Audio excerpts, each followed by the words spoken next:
कहानी की शुरुआत होती है जेल की एक मैकेनिक शॉप से, जहां एक आदमी शांति से अपना काम कर रहा था। कैमरा की तरफ देखते हुए कहता है कि ये मेरी कहानी है। 1947 ला सेंते जेल, पेरिस।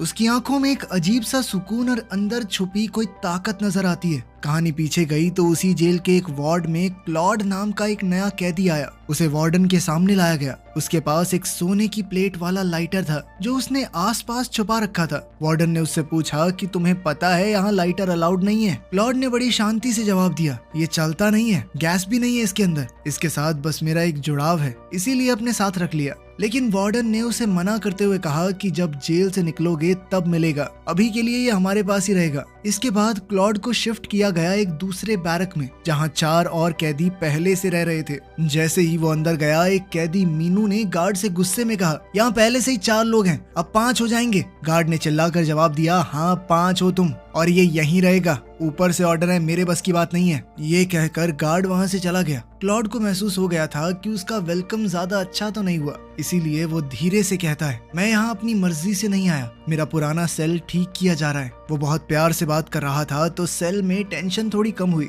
एक एक करके सबने अपना परिचय दिया। सबसे पहले मिला वैसलीन, फिर रोलैंड और बाद में जियो। जियो ने क्लॉड से अजीबोगरीब सवाल पूछने शुरू कर दिए। तुम्हारी पत्नी है क्या तुम उससे प्यार करते हो? क्लॉड ने हल्की स्माइल के साथ कहा, पत्नी है, लेकिन मैं प्यार किसी और से करता हूँ। ये सुनकर सब मुस्कुरा दिए। इस तरह की बातचीत होने के बाद वहाँ का माहौल बिल्कुल नॉर्मल हो गया। तभी गार्ड वहाँ एक कार्डबोर्ड शीट लेकर आया। कैदियों को उनसे कार्डबोर्ड के बॉक्सेस बनाने थे। मीनू ने जल्दी से एक पुराना कपड़ा शीट के नीचे बिछाया और सब मिलकर काम पर लग गए। बाहर से किचन का खाना भी आ चुका था। सब लोग बैठकर मिलजुल कर खाने लगे। तभी एक गार्ड आया और क्लॉड से कहा कि तुम्हारा पार्सल आया है। अब क्लॉड अपना पार्सल लेने चला गया। उसके जाते ही सेल में बाकी चारों उसके बारे में बातचीत करने लगे। क्लॉड सबको पसंद तो आया, लेकिन कोई उस पर विश्वास नहीं कर रहा था। दरअसल वो सभी जेल से भागने का प्लान बना रहे थे और सोच रहे थे कि क्लॉड को अपने साथ शामिल करें या नहीं। उधर क्लॉड के पार्सल में बस कुछ खाने की चीजें थी, लेकिन फिर भी हर एक आइटम की चेकिंग पूरी तरह से की गई और जब तक हर एक आइटम क्लियर नहीं हुआ तब तक उसका सामान उसे वापस नहीं मिला। जैसे ही क्लॉड वापस सेल में आया, उसे महसूस हुआ कि कुछ तो बदल गया है। सब लोग उससे थोड़ी दूरी बनाए हुए थे। क्लॉड ने पूछा कि सब कुछ ठीक है ना? मीनू ने उससे सीधा सवाल किया, तुम किस वजह से यहाँ आए हो? क्लॉड ने जवाब दिया कि मैंने खून किया है। मैं, मेरी पत्नी और उसकी छोटी बहन निकोल साथ रहते थे। एक दिन मेरी पत्नी मुझ पर गोली चलाने लगी। मैंने उससे बंदूक छीनने की कोशिश की, लेकिन गलती से गोली चल गई और सीधा उसके कंधे पर जा लगी। फिर उसने मुझ पर इल्जाम लगाया कि मैंने उसे मारने की कोशिश की है। ये सुनकर उन लोगों का गुस्सा उभर आया। वो सब हैरान थे कि एक पत्नी अपने पति के साथ ऐसा कैसे कर सकती है। जियो ने पूछा कि तुम्हारी पत्नी अमीर है क्या? क्लॉड ने सर हिलाकर कहा कि हाँ, वो अमीर तो है, लेकिन मैं अब उससे प्यार नहीं करता। मेरा अफेयर उसकी छोटी बहन निकोल के साथ था। ये सुनकर सब समझ गए कि आखिर उसकी पत्नी ने उसे मारने की कोशिश क्यों की थी। फिर मीनू ने क्लॉड से पूछा, तुम्हें लगता है तुम वापस बाहर जा सकते हो? क्लॉड चुप रहा। तभी रोलैंड ने अपना प्लान उसके सामने रखा। हम चारों जेल से भागने वाले हैं और शायद तुम भी इसका हिस्सा बन सकते हो। ये सुनकर क्लॉड चौंक गया। रोलैंड ने बताया कि मैं पहले भी 3 बार भाग चुका हूँ। उनसे और थोड़ी बातचीत हुई तो क्लॉड को लगा कि वो कितना खुशकिस्मत है कि सभी सेल्स के बीच में उसकी बस यहीं पर बदली हुई। उसने पूछा, कब भागना है? रोलैंड ने शांति से जवाब दिया, सुबह का इंतजार है, अंधेरे में काम नहीं चलेगा। दिन के समय जेल के बाहर से शोर आ रहा था। ये शोर उन 5 ने अपने प्लान के लिए मौके के रूप के हिसाब से लिया। इसी शोर का फायदा उठाकर उन 5 ने अपने प्लान को आगे बढ़ाया। उन्होंने फैसला लिया कि जब भी ऐसी बाहर से आवाजें आएंगी तो उन आवाजों का फायदा उठाकर वो कार्डबोर्ड बॉक्सेस के नीचे गड्ढा खोदेंगे। थोड़ी बातचीत के बाद सबने दोबारा अपना काम करना शुरू कर दिया। सब एकदम नॉर्मल थे, मानो यहाँ तो कुछ अजीबोगरीब चल ही नहीं रहा। रात के समय वैसलीन और क्लॉड आपस में बैठकर जिंदगी के बारे में बातें कर रहे थे। वैसलीन ने क्लॉड से उसकी पर्सनल लाइफ के बारे में पूछा। क्लॉड ने बताया कि उसका बचपन काफी मुश्किल भरा था। उसकी माँ तो तभी गुजर गई जब वो छोटा सा बच्चा था और उसके 5 साल बाद एक कार एक्सीडेंट में मैंने अपने पिता को भी खो दिया। तब से वो अपनी दादी के पास ही पला बड़ा। यही बातें करते करते दोनों सो गए। सुबह रोलैंड सबसे पहले उठ गया। कुछ देर बाद जेल के गार्ड्स आए और सभी सेल्स के दरवाजे खोलने लगे ताकि कैदियों को उनकी सुबह की कॉफी दी जा सके। रोलैंड ने अपने सेल में ही सबके लिए कॉफी सर्व की। सबने कॉफी ली और एक नॉर्मल सुबह की शुरुआत हो गई। इसके बाद रोलैंड ने दीवार के कोने से एक छुपा हुआ शीशे का टुकड़ा निकाला जो उसने खुद ही पहले वहां छुपा रखा था। उसने टुकड़ों को तोड़कर एक छोटा हिस्सा अपने पास रख लिया और बाकी टुकड़ों को टॉयलेट सीट में डाल दिया। तभी जेल के 2 गार्ड सेल में आए ताकि वो तलाशी ले सकें। ये उनका रूटीन चेकअप होता है जो वो हर एक सेल में करते हैं। रोलैंड को पता था कि ये होना है, इसलिए रोलैंड ने शीशे का वो हिस्सा अपने मुंह में छुपा लिया।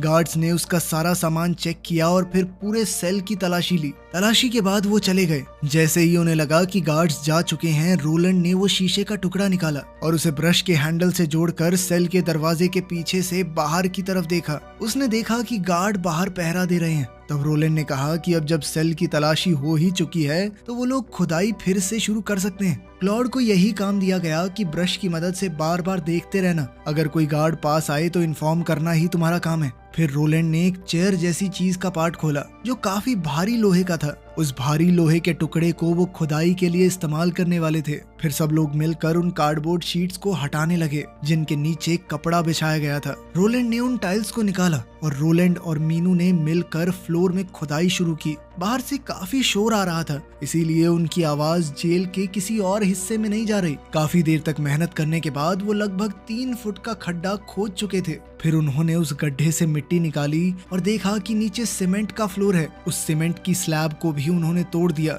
और नीचे खाली जगह दिखी। रोलैंड ने कहा कि आज रात हम 5 में से 2 लोग इस रास्ते से नीचे जाकर बाहर का रास्ता ढूंढेंगे। उन्होंने मिट्टी को फिर से गड्ढे में डाल दिया, ऊपर से टाइल्स वापस रख दिए और कार्डबोर्ड शीट फिर से बिछा दी। अब वो जगह बिल्कुल नॉर्मल लग रही थी।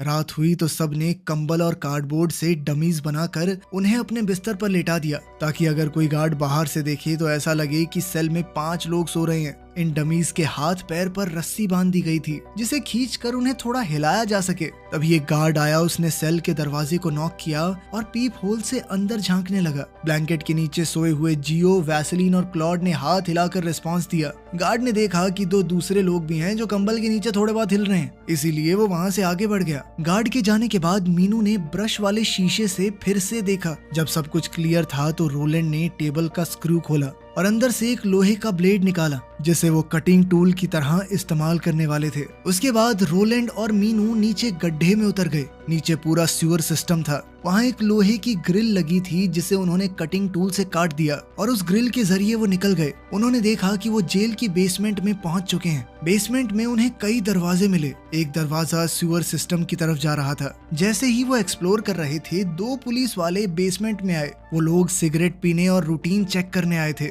रोलैंड और मीनू एक पिलर के पीछे छुप गए। पुलिस वालों ने कुछ देर तक अंदर देखा और फिर चले गए। रोलैंड ने नोटिस किया कि ये लॉक्स टेम्परेरी हैं और उन्हें तोड़ने या खोलने से उनका काम बन सकता है। वहीं से उन्होंने एक आयरन रॉड का हिस्सा काटा ताकि उसे चाबी की तरह इस्तेमाल करके दरवाजा खोल सकें। पहले दरवाजे के बाद वो दूसरे दरवाजे तक पहुंचे, लेकिन कोई रास्ता नहीं मिला। तीसरे दरवाजे पर रोलैंड ने लॉक खोला और मीनू ने कहा कि हो सकता है सभी लॉक्स जेल की ही तरह एक ही चाबी से खुलते हों ताकि गार्ड्स को अलग अलग चाबियां ना रखनी पड़े। उन्होंने तीसरा दरवाजा खोला और अंदर एक छोटा सा दरवाजा और मिला जिसके ऊपर एक अलग तरह का लॉक था। उस दरवाजे के जोड़ को उन्होंने कटिंग टूल से काटा और लॉक खोले बिना ही पूरा दरवाजा निकाल दिया। उस दरवाजे के पीछे सीवर लाइन थी। जब वो लोग आगे बढ़े, उन्हें एक बड़ी कंक्रीट की दीवार दिखी जो सीवर का रास्ता ब्लॉक कर रही थी। रोलैंड ने दीवार को थोड़ा जांच कर देखा कि ये काफी सॉलिड है। तभी उसने उसके पास वाली दीवार को खरोचा तो सीमेंट गिरने लगी। उसने कहा, ये दीवार उतनी ताकतवर नहीं है, ये जेल वाले सीमेंट से ही बनी है। अगली बार हम औजार लेकर आएंगे, इसे तोड़ सकते हैं। फिर वो दोनों वापस अपने सेल की तरफ निकल गए। तभी क्लॉड ने सेल के दरवाजे से देखा कि गार्ड्स सभी सेल्स का दरवाजा खोलकर चेक कर रहे हैं। गार्ड्स के कदमों की आवाज सुनते ही क्लॉड, वैसलीन और जियो तीनों एकदम से अलर्ट हो गए। उनके चेहरों पर चिंता की लकीरें उभर आई थी। मीनू और रोलैंड तुरंत गड्ढे से बाहर निकले और चुपचाप अपने सेल के अंदर आ गए। जैसे ही वो अंदर आए, रोलैंड ने तुरंत गड्ढे पर रखी हुई डमी को उठाया और उसे गड्ढे के अंदर डाल दिया। फिर सबने मिलकर वापस से टाइल लगा दी और उस पे कार्डबोर्ड की शीट खींचकर पूरा एरिया वैसे ही बंद कर दिया जैसे कुछ हुआ ही ना हो। सबने अपनी अपनी जगह ले ली और बेड पर लेट गए। जब गार्ड उनके सेल की चेकिंग के लिए आए, उन्होंने अंदर झांक कर देखा, लेकिन कुछ भी अलग नजर नहीं आया। उन्हें लगा कि सब कुछ नॉर्मल है, तो वो आगे बढ़ गए। गार्ड्स के जाने के बाद सबने एक गहरी सांस ली। नीचे से वापस आने के बाद वैसलीन ने रोलैंड से पूछा कि नीचे क्या हुआ। रोलैंड ने हल्की स्माइल के साथ कहा, हमें बाहर निकलने का रास्ता मिल गया है, बस एक छोटी सी टनल बनानी पड़ेगी। क्लॉड ने तुरंत पूछा, तुम लोग इतनी देर नीचे क्यों थे? इस पर रोलैंड ने खिंचकर जवाब दिया, तेरे पास घड़ी है क्या? मेरे पास भी नहीं थी, टाइम का पता नहीं चला सर, सॉरी। अगली सुबह वैसलीन मेडिकल चेकअप के लिए गया। वहाँ उसने डॉक्टर से कैजुअली बात करते हुए उसका ध्यान भटकाया और वहाँ रखी 2 ग्लास की बोतल्स चुरा ली। वापस आते वक्त उसने एक ड्रम से थोड़ी रेत भी अपनी जेब में डाल ली। सेल में लौटकर उसने रोलैंड को वो बोतल्स दिखाई। रोलैंड तुरंत समझ गया कि सैंड क्लॉक्स बनाने का वक्त आ गया है। दोनों ने मिलकर सैंड टाइमर बनाया, जिससे उन्हें पता चल जाए कि जैसे ही रेत निचले वाले खाने में गई, मतलब 30 मिनट हो चुके हैं। अब वो दोनों, रोलैंड और मीनू, वापस से नीचे गए और एक पतली सी लकड़े की फट्टी पर उन्होंने सैंड क्लॉक सेट कर दी। वो दोनों मिलकर टनल की दीवार को तोड़ने लगे। पूरी प्लानिंग के साथ उन्होंने डिसाइड किया कि हर 30 मिनट के बाद वो ऊपर आएंगे ताकि सेल में सब कुछ सेफ रहे। एक दिन जब क्लॉड और मीनू नीचे टनल में काम कर रहे थे, तब रोलैंड और जियो उनके ऊपर थे। तभी जियो ने रोलैंड से कहा कि मैं तुम्हारे साथ इस जेल से नहीं भागना चाहता। रोलैंड थोड़ा हैरान हुआ। उसने कहा, क्यों, पागल है क्या तू? जियो ने धीरे से कहा, मेरी माँ, जब आखिरी बार मैं पकड़ा गया था तो वो बहुत ज्यादा शॉक में चली गई थी। उनकी तबीयत वैसे ही खराब रहती है, अगर मैं फिर से भाग गया तो पुलिस सीधा उनके पास जाएगी और मैं उसे और स्ट्रेस नहीं दे सकता। वो औरत मर गई तो क्या करूंगा? रोलैंड उसकी बात समझ गया। उसने कभी भी किसी के साथ जबरदस्ती नहीं की थी और आज भी उसने सिर्फ सर हिलाकर हाँ कहा। उस रात जियो और रोलैंड नीचे गए और टनल में काम शुरू किया। जियो लगातार दीवार को तोड़ता रहा। उसने रोलैंड से कहा, मुझे लगता है हम बहुत पास हैं। दीवार अब फिर से सॉलिड लग रही है, जिसके बाद उसमें जोश भर गया और वो और तेजी से तोड़ने लगा। तभी एकदम से दीवार का मलबा उसके ऊपर गिर गया। रोलैंड ने तुरंत भागकर जियो को मलबे से बाहर निकाला। दोनों का हाल बुरा था, लेकिन जिंदा थे। वापस सेल में जाते ही दोनों तुरंत नहाए ताकि कोई पुलिस वाला उनके ऊपर शक न करे। अगली सुबह सभी शेव कर रहे थे, तभी एक गार्ड आया और क्लॉड से कहा कि तुमसे कोई मिलना चाहता है। क्लॉड तुरंत विजिटिंग रूम में गया। वहाँ उससे मिलने आई थी उसकी पत्नी की छोटी बहन निकोल। निकोल ने क्लॉड का हाल चाल पूछा। क्लॉड ने सीधा पूछा कि क्या तुम अभी भी अपनी बहन के साथ रह रही हो? निकोल ने जवाब दिया कि हाँ, घर जितना उसका है उतना मेरा भी तो है। हम दोनों अब ज्यादा बात नहीं करते, लेकिन वो तुमसे अब भी प्यार करती है। तुम उससे बात कर लो, शायद तुम्हारा केस वापस भी ले ले। क्लॉड ने थोड़े कड़वे शब्दों में जवाब दिया, मेरी बात हो चुकी है उसके लॉयर से। उसने सीधा सीधा कहा है कि वो अपना केस वापस नहीं लेगी। निकोल ने नरमी से कहा कि शायद वो तुम्हें सिर्फ सजा देना चाहती है। वैसे मुझे तुमसे एक और बात करनी थी। मैं 1 साल के लिए इंग्लैंड जा रही हूँ इंग्लिश सीखने। जब तक मैं लौटूंगी तुम जेल से बाहर आ चुके होगे। क्लॉड ने उसकी आंखों में देखा और नाराजगी से कहा, प्लीज अब कोई गेम मत खेलना मेरे साथ। ये कहकर वो तुरंत विजिटिंग रूम छोड़कर चला गया।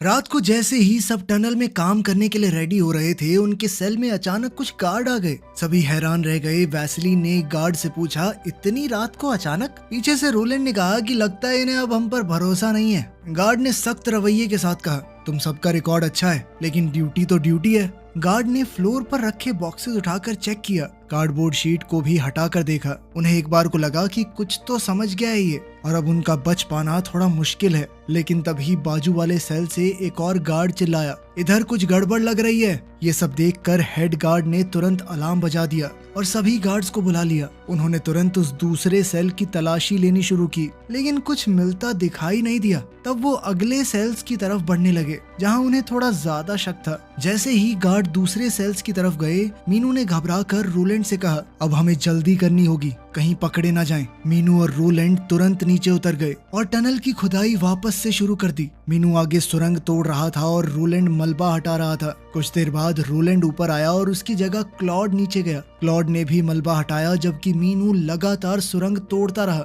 आखिरकार मीनू ने सुरंग के दूसरी तरफ रास्ता देख लिया। एक्साइटेड होकर उसने क्लॉड को बताया और दोनों ने मिलकर दीवार तोड़ दी। दीवार के उस पार एक नया सीवर सिस्टम था। दोनों ने उसके अंदर घुसकर बाहर निकलने का रास्ता ढूंढना शुरू किया। कुछ देर बाद उन्हें एक लोहे का ढक्कन यानी मैन होल दिखा, जो रोड पर खुलता था। जब उन्होंने उस ढक्कन को खोला तो सामने एक खुली हुई गली थी, बिल्कुल जेल के पीछे। जेल की बिल्डिंग एकदम साफ दिख रही थी। वो दोनों तुरंत वापस सेल में आए और अपने साथियों को बताया, रास्ता मिल गया है, जेल के पीछे वाले रोड पर निकलता है। ये सुनकर सभी खुश हो गए। रोलन ने कहा, आज रात को निकलते हैं। फिर भागने के लिए एक छोटी सी लॉटरी निकाली गई। वैसलीन ने एक डब्बे में चिट्ठी डाली और एक एक करके नाम निकलने लगे। पहला नाम आया वैसलीन, दूसरा नाम जियो, तीसरा मीनू, चौथा रोलैंड और आखिरी क्लॉड। वैसलीन ने क्लॉड से कहा कि अगर तू चाहे तो मैं तेरी जगह जा सकता हूँ। तभी जियो ने कहा कि तुम में से कोई भी मेरी जगह ले सकता है, क्योंकि मैं तो नहीं भाग रहा। सब हैरान रह गए। क्लॉड ने पूछा, क्यों? जियो ने जवाब दिया कि मैं पहले ही रोलैंड को सब कुछ बता चुका हूँ, भागते हुए बातचीत कर लेना इस बारे में। सब लोग एकदम चुप हो गए। तभी एक गार्ड आया और उसने कहा कि क्लॉड, वार्डन ने तुम्हें बुलाया है, चलो मेरे साथ। क्लॉड ने जैकेट पहना और चला गया। मीनू ने ऑफिसर से पूछा कि आप इसे कहाँ ले जा रहे हो? ऑफिसर ने बस इतना कहा कि तुम्हें जानने की जरूरत नहीं है। ये सुनते ही सब समझ गए कि उसे वार्डन के पास ले जाया जा रहा है और अब सबके अंदर का डर बाहर आ गया। क्लॉड को ले जाकर वार्डन के सामने बिठा दिया गया। वार्डन ने पूछा कि तुम किस केस में आए हो? क्लॉड ने कहा कि मुझ पर मेरी बीवी ने बंदूक से उसे मारने की कोशिश का इल्जाम लगाया है। वो शॉटगन लाई थी मुझे मारने के लिए। मैंने उससे छीनने की कोशिश की और गोली चल गई। वार्डन ने पूछा, तुम्हारी बीवी ने चार्ज वापस क्यों नहीं लिया? क्लॉड ने हैरानी से कहा कि मुझे क्या पता। वार्डन ने शांति से कहा कि तुम्हारी बीवी तुमसे प्यार करती है, उसने सारे चार्जेस हटा दिए हैं। ये सुनकर क्लॉड दंग रह गया। उसने खुशी से पूछा, तो क्या मैं जा सकता हूँ? वार्डन ने कहा, हो सकता है, तुम्हारा केस फाइनलाइज होगा आज या कल में। अगर सब कुछ सही गया तो तुम आजाद हो। इसी बात पर उसके चेहरे की खुशी गायब हो गई, क्योंकि आज रात तो उसके साथ ही भागने वाले हैं। इसी परेशानी को वार्डन ने भांप लिया और उससे पूछा कि तुम परेशान क्यों हो? छूटने वाला है साले। कुछ देर बाद क्लॉड वापस सेल में आया, लेकिन उसका चेहरा उदास सा था। उसने सबको बताया कि मेरी बीवी ने चार्जेस वापस ले लिए हैं। वैसलीन ने तुरंत कहा, तो मतलब तुम हमारे साथ नहीं भागोगे? क्लॉड ने कहा कि मैं तुम्हारे साथ ही जाऊंगा। हाँ, मेरी जिंदगी तुमसे बेहतर हो सकती थी। अगर केस ड्रॉप नहीं हुआ तो मुझे 5 साल जेल काटनी पड़ेगी, और अगर मैं कोर्ट नहीं पहुंचा तो पूरा केस डिसमिस भी हो सकता है। सब लोग थोड़ा रिलैक्स हुए, लेकिन मीनू अब भी थोड़ा शक कर रहा था। उसने सीधा पूछा कि तुम 2 घंटे से वार्डन के साथ थे, बस इतनी सी बात हुई? क्लॉड ने गुस्से में कहा कि मैंने तुम्हें दोस्तों जैसा माना, तुम अब भी मेरे ऊपर शक कर रहे हो। क्लॉड ने जब इस तरह की बात की तो सब फिर से उस पर भरोसा करने लगे। मीनू ने भी अपने सवालों के लिए उससे माफी मांगी। रात हुई, सब भागने के लिए एकदम तैयार थे। जियो दरवाजे के पास खड़ा निगरानी रख रहा था। तब सब ने कार्डबोर्ड शीट हटाई। जियो ने बाहर झांक कर देखा कि सब कुछ खाली है, लेकिन जैसे ही उसने ग्लास को धक्का दिया, दूसरी तरफ गार्ड्स का पूरा झुंड खड़ा था। जियो ने तुरंत कहा, मीनू, बाहर गार्ड्स हैं। सब लोग समझ गए कि उनका प्लान फेल हो चुका है, और इसकी वजह था क्लॉड। क्लॉड पर सबका गुस्सा निकल गया। क्लॉड चिल्लाया कि मैं नहीं चाहता था ये हो। मीनू ने उसे धक्का दिया, लेकिन तब तक गार्ड सेल के अंदर घुस आए थे। उन्होंने क्लॉड को अलग किया और सबको ले जाकर लाइन में खड़ा कर दिया। एक ऑफिसर ने टनल के अंदर झांका और उनके भागने का रास्ता देख लिया। क्लॉड को वार्डन के ऑर्डर्स पर दूसरे सेल में डाल दिया गया। बाकी सब उसे लगातार देख रहे थे, मानो उसकी जान लेना चाहते हों। वो भी उनमें से किसी से आंख नहीं मिला सका। बिना कुछ कहे वो चुपचाप नए सेल के अंदर चला गया। दरवाजा बंद हुआ।